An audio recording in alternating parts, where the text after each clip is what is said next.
زۆر کاتێمە لە ڕێی سوشال میدیاوە کۆمەڵێک هەواڵی زۆر جیاوازتر ئەبینین یاخود بەشێک لە مێژووی هونەرمەندان و کەسایەتی دیارەکان لە ڕێی وێنەوە ئەبینینەوە جارێکی تر کە خۆیان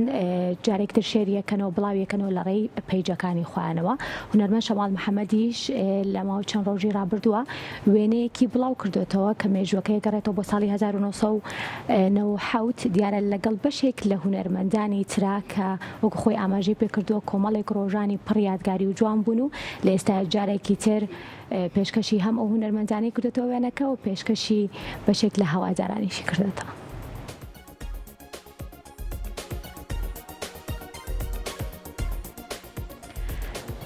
هونەرمەند شەماڵ محەممەد لە پێگەی خۆی لە تۆری کۆمەڵایەتی فەیسبوک وێنەیەکی خۆی و چەند هونەرمەندێکی بڵاو کردێتەوە کە مێژوەکەی بۆ 26 ساڵ لەمە پێش دەگەڕێتەوە وتوێتی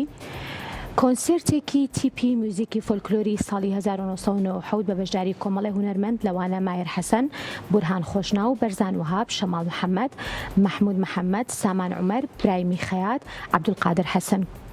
حەسەن سابیر کوردستانی. ئەو هونەرمەندە نووسیویشێتی لە پشت پەردەوە خۆمان کۆرسی یەکتری بووین و هەزار خۆزگەم بەو کاتانە هونەر زۆر جوان بوو.